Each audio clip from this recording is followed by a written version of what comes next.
ښه راغلاست قدرمنو لیدونکو د فوتوشاپ ننني مبحث ته.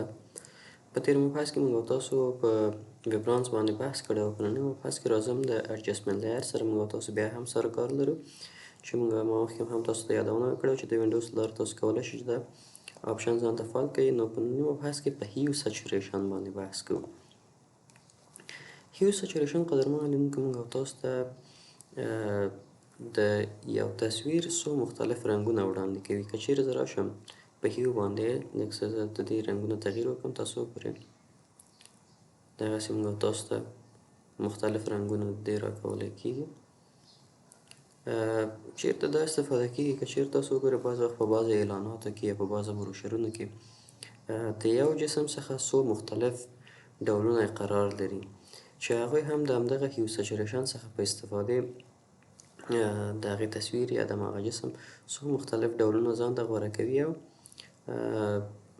یا یې هم انتخابوي او تصاویر یې ورنه اخلي. که چیرې تاسو بعضې وخت داسې وګورئ موږ تاسو ته تصویر لږ څه خیره وي یا مثلا دغسې کم رنګه وي، تاسو کولی شئ چې د سچوریشن په واسطه هغه ته تیزوالی ور وبخښئ یا هم رنګ یې ډېر کړئ یا هم لایټنس ورنه استفاده کولی شئ. نو زه همدغه چاره په یو بل تصویر باندې هم ترسره کوو.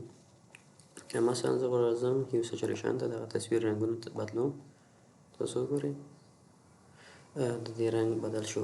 خو بعضې وخت ممکن تاسو وغواړئ چې یوازې د هماغه جسم فرض مثال اجازه راکړئ مثلا دا تغییرات مو پکې راوستل، دا مو وکتل یو بل تصویر زه خلاص کړم. مثلا تاسو غواړئ په دغه جسم کې په دغه تصویر کې فقط دغه نارنجي رنګونه بدل شي یا فقط دغه آبي رنګ بدل شي، چې دغې چارې د ترسره کولو لپاره به په راتلونکي مبحث کې یا په لیکچر کې به پرې بحث وکړو چې څنګه کولی شو فقط یوازې دغه یو رنګ پکې تغییر راوړو.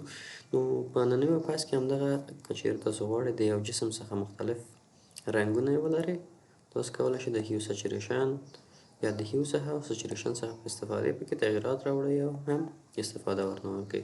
نو قدرمنو لیدونکو که چیرې زه اوس د دې لیر بند کړم، مثلا تاسو وګورئ دا یې پخوانی حالت و، اصلي حالت یې و، دا که چیرې اوس پکې تغییرات راغی. که چیرې راشم دغه بل جسم ته تاسو وګورئ لیر باندې زه باید کلیک وکړم، تاسو اوس راشئ دغسې تغییرات پکې راغلی دی او موږ او تاسو ورنه استفاده کوو.